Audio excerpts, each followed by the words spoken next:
And welcome back to the Story Nook. Go ahead, grab your tea, your cocoa, your liquor, your wine, whatever it is you would like to have, and we will dive into Chapter 3 of Pride and Prejudice by Jane Austen. This is my first time reading the whole novel, so we will pause. I will give reactions. It's fine, no one else is here. Also, how do you like the Tails PNG tuber models that I have to once again adjust because the ears got cut off? There we go. Ba-ba-da-ba. Yeah. But we are starting on chapter 3.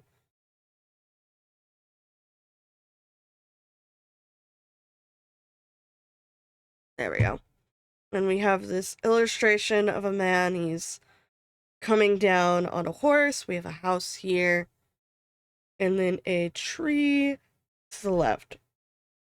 And it says, he rode a black horse. That's the line that this image goes to. I really, really do like how this image is. They do minimalistic lines for the background to give you an idea of what the background is. And I like that. I think that's awesome. And then once again, these illuminated, illustrated, like, words here on the text. I love that shit. Makes me so happy. I also like that the fishing rod looks kind of like a question mark here. I love that shit. But it's obviously a lady fishing.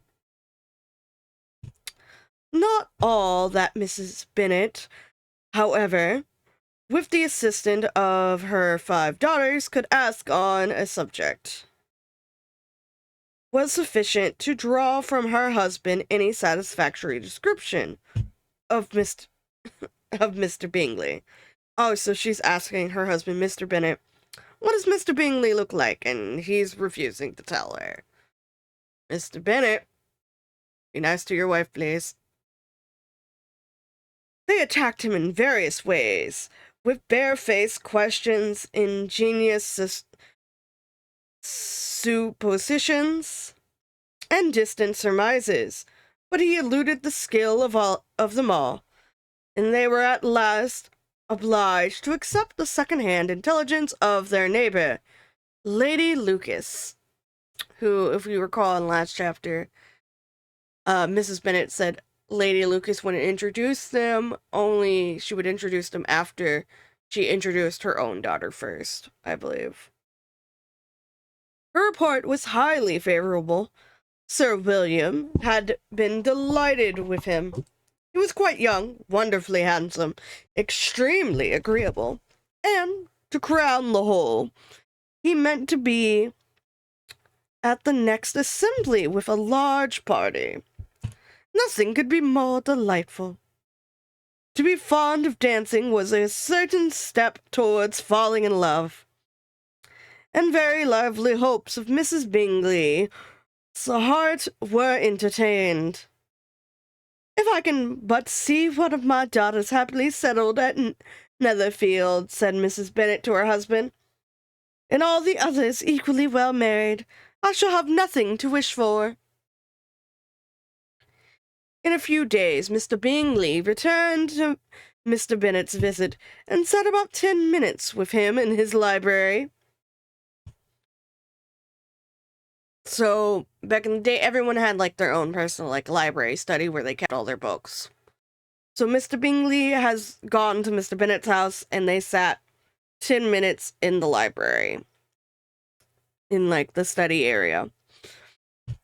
He had entertained hopes of being admitted to a sight of young ladies, of whose beauty he had heard much, but he saw only the father. The ladies were somewhat more fortunate, for they had the advantage of ascertaining from an upper window that he wore a blue coat and rode a black horse. So all the ladies hid upstairs when he came to visit their dad. All right. An invitation to dinner was soon afterwards dispatched, and already had Mrs. Bennet planned the courses that were to do credit to her housekeeping. When an answer arrived which deferred it all, Mr. Bingley was obliged to be in town the following day, and consequently unable to accept the honor of their invitation, etc. Mrs. Bennet was quite disconcerted. She could not imagine what business he could have in town so soon after his arrival in Hertfordshire. Well, he's got to set up, like, his mailbox. He's got to make sure, like, do they have electricity yet when this is written? I don't know. Maybe he's got to go set up the electrical wire.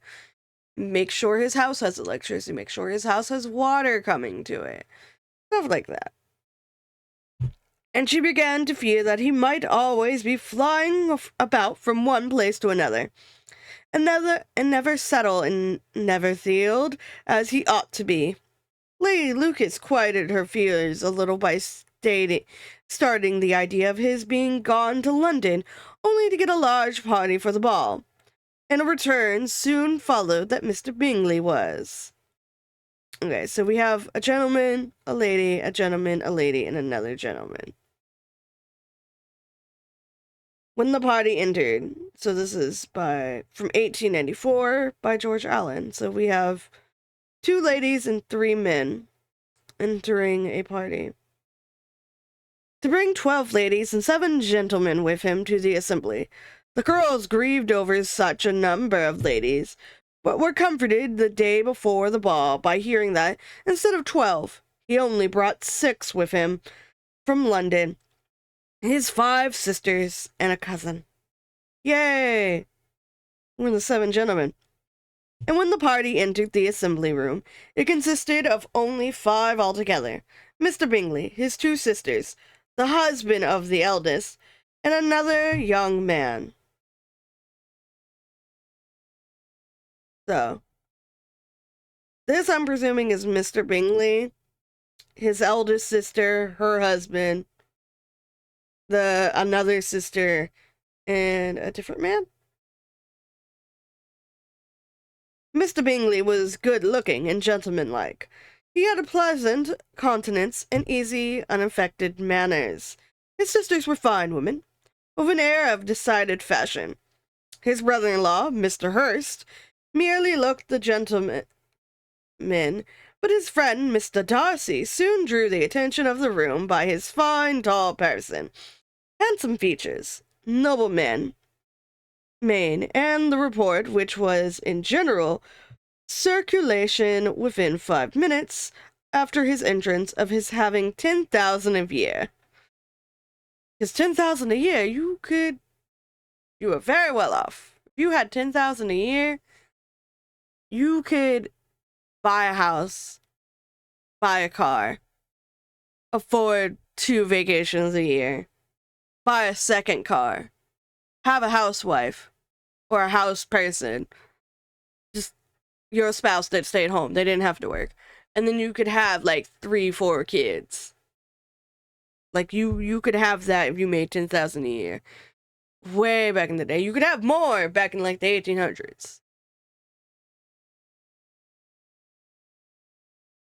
But amazing how, like, you were very wealthy if you had 10,000 a year. Now it ain't shit. Now, unless you're making like 100,000 a year, you're not, like, you're barely getting by, which sucks. Like, my sister's going through, she's looking at like apartments, townhomes, trying to rent a house. She really wants to rent a house because she knows her husband and child are both loud, so she doesn't want to have people on all sides of her because they're so loud. But she can't afford nowhere. She cannot afford. Like, she's got the money. She's got deposit. She's got second rent. She's got all of her rent money. What she doesn't have is the credit score. Her and her husband for sure has really low credit. And her husband both count as 2 different applicants because they're both working, I guess. And so they keep getting denied for like everything that they're trying to get. So that sucks.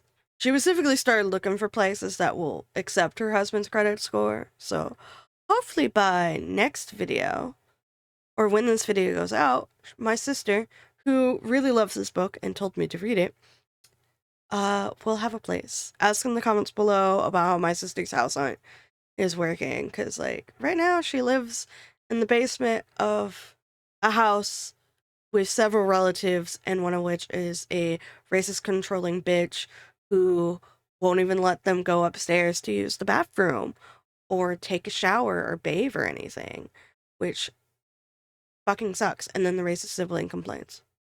So yeah,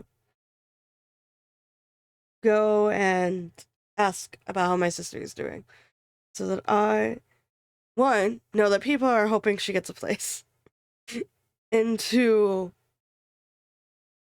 send good vibes.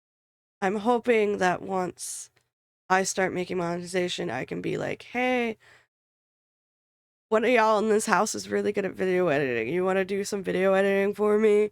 And I'll pay you for it. That's what I'm hoping, but that's not happening at this moment.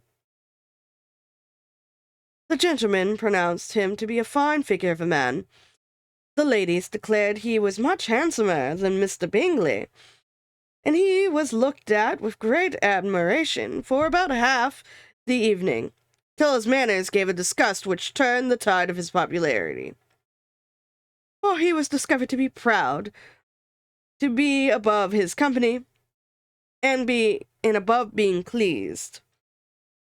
And not all his large estate in Derbyshire could save him from having a most forbidding, disagreeable countenance, and being unworthy to be compared with his friend. So Mr. Darcy is an asshole. Also, I've heard of Mr. Darcy. I don't know why. I thought it was going to be a love story between one of the Bennet girls and Mr. Bingley. But it seems to be Mr. Darcy, because I recognize the name Mr. Darcy. Mr. Bingley had soon made himself acquainted with all the principal people in the room. He was lively and unreserved, danced every dance, was angry that the ball closed so early, and talked about giving one himself at Netherfield. Such amiable qualities must speak for themselves. What a contrast between him and his friend! Mr. Darcy danced only once with Mrs. Hurst, and once with Miss Bingley, declined being introduced to any other lady, and spent the rest of the evening in walking about the room, speaking occasionally to one of his own party. His character was decided. Mr. Darcy didn't want to dance or be introduced to anyone new. Granted, I also like to stick with the people I came with. I'm very antisocial. I don't like the people. I'm not a people-y person. But at least I try to fake it. Like when I go to a party hosted by a friend. Granted, I've never been to a party with a friend that was hosted by somebody else. But I've gone to a party, like I have one friend, he loves hosting like little get-togethers and parties. It's precious and I love him for it. I try to always bring food if I can. And I went over to, like when I go to his like house for like his little get-togethers and parties, I try to be social. I have like little chit-chats with some of his other friends, but also like we all have things that we're in common about. Like I sat there and listened to them talking about Fate Stay Night. They're really into that. Two of the friends. And I'm just like, I've heard of Fate Stay Night. There's a magical girl show of it, and they're just like, no, don't watch the magical girl show. It's bad.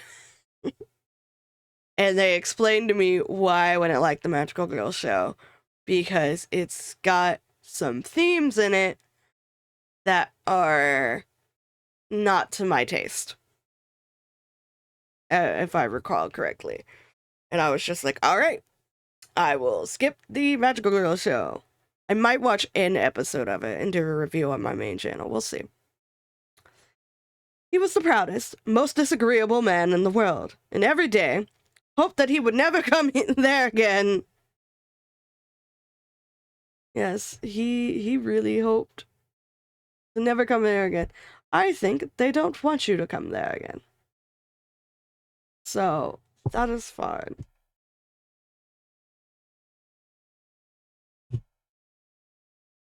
Amongst the most violent against him was Mr. Bennet, whose dislike of his general behavior was sharpened into particular resentment by his having slighted one of her daughters.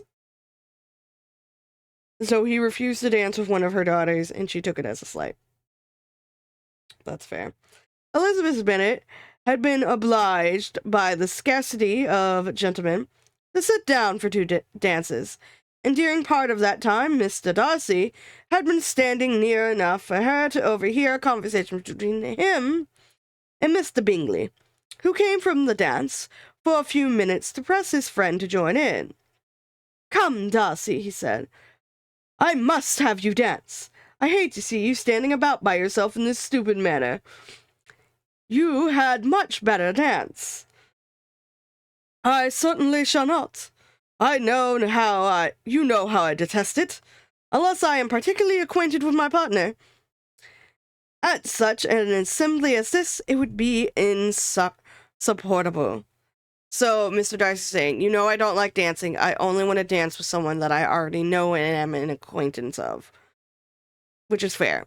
He doesn't want to dance with strangers. "Your sisters are engaged, and there is not another woman in the room who it would not be a punishment to me to stand up with." "I would not be so fastidious as you are," cried Bingley, "for a kingdom. Upon my honor, I've never met with so many pleasant girls in my life as I have this evening. And there are several of them, you see, uncommonly pretty." "You are dancing with the only handsome girl in the room," said Mr. Darcy, looking at the eldest Miss Bennet. "Oh, she is the most beautiful creature I ever behold. But there is one of her sisters sitting down just behind you, who is very pretty, and I dare say very agreeable. Do let me ask my partner to introduce you. Which do you mean?" And turning around, he looked. So this is the two men, Darcy and Bingley. So this is Darcy. Earlier I thought Mr. Bingley was up front, but no. Mr. Darcy, I guess, was reading. And this, I guess, is Mr. Bingley telling him, "Hey, turn around, look, there's this beautiful girl. She's really pretty. She's agreeable. She's a sibling of the lady I am currently dancing with. You should ask her to dance." I like that Mr. Bingley is like, "Hey, you look stupid standing over here. This is like a dance party. You should also be dancing." And he's just like, Darcy's like, "I don't want to dance with someone I don't know. And if I dance with any of the other ladies here, they'll hope for more courting and possible marriage prospects." And Elizabeth is just sitting here, eavesdropping. For a moment at Elizabeth, till, catching her eye, he withdrew his own and coldly said, "She is tolerable, but not handsome enough to tempt me. And I am in no humor at present to give consequence to young ladies who are slighted by other men. You had better return to your partner and enjoy her smiles, for you are wasting your time with me." Mr. Bingley followed his advice. Mr. Darcy walked off, and Elizabeth remained with no very cordial feelings towards him. She told the story, however, with great spirit among her friends, for she had a lively, playful disposition, which delighted in anything ridiculous. The evening altogether passed off pleasantly to the whole family. Mrs. Bennet had seen her eldest daughter much admired by the Netherfield party. Mr. Bingley had danced with her twice, and she had been distinguished by his sisters. Jane was as much gratified by this as her mother could be, though in a quieter way. Elizabeth felt Jane's pleasure. Mary had heard herself mentioned to Miss Bingley as the most accomplished girl in the neighborhood, and Catherine and Lydia had been fortunate enough to be never without partners, which was all that they had yet learnt to care for at a ball. They returned, therefore, in good spirits to Longbourn, the village where they lived, and of which they were the principal inhabitants. They found Mr. Bennet still up, with a book. He was regardless of time, and on the present occasion he had a good deal of curiosity as to the event of an evening which had raised such splendid expectations. He had rather hoped that all his wife's views on the stranger would be disappointed, but he soon found that he had a very difficult story to hear. "Oh, my dear Mr. Bennet," as she entered the room, "we have had a most delightful evening, a most excellent ball. I wish you had been there. Jane was so admired, nothing could be like it. Everybody said how well she looked, and Mr. Bingley thought her quite beautiful, and danced with her twice. Only think of that, my dear. He actually danced with her twice, and she was the only creature in the room that he asked a second time. First of all, he asked Miss Lucas. I was so vexed to see him stand up with her, but, however, he did not admire her at all. Indeed, nobody can, you know." "Rude, Mrs. Bennet, to question that nobody can admire Miss Lucas. Somebody is definitely admiring Miss Lucas, I am sure." "And he seemed quite struck with Jane as she was going down the dance. So he inquired who she was, and got introduced, and asked her for the two next.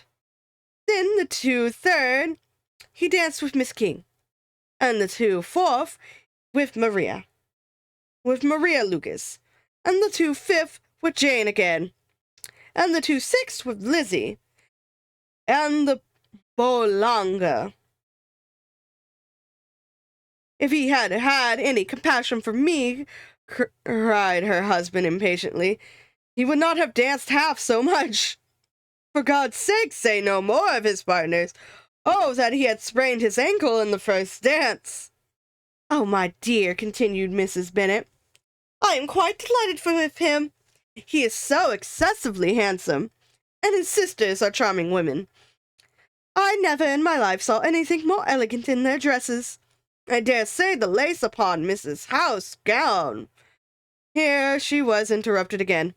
Mr. Bennet protested against any description of finery.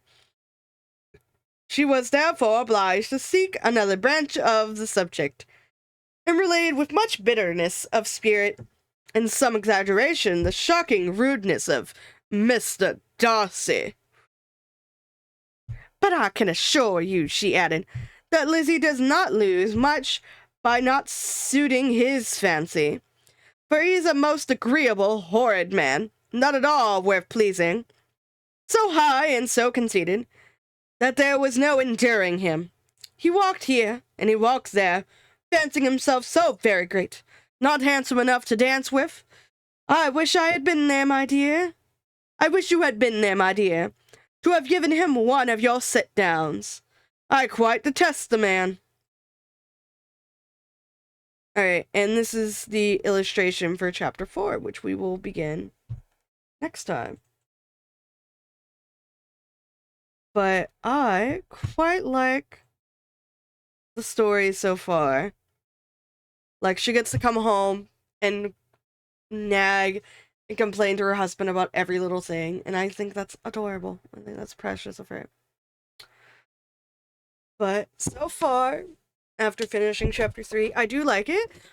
I just realized that Mr. Bingley is not our male protagonist. He's not our male lead. I thought it would be. I believe the female lead must be Elizabeth or Lizzie. But I've heard Mr. Darcy so often that I believe Mr. Darcy is now the male lead. I could be wrong. Feel free to correct me in the comments. Comments are great for the algorithm. You know all that. Like, comment, subscribe if you're still here. It's been 20 minutes. Let me go ahead and list our Patreon and Ko-fi supporters. Plyscope Chick, Tweety Cakes, Axel1154, Cassie G, Jettis DS, Axel Alcaraz, Pizza, Nene, Semi-Random Sevens, and Micah. Remember, you can support me by becoming a member on Patreon. You'll get early access to videos, art, whips.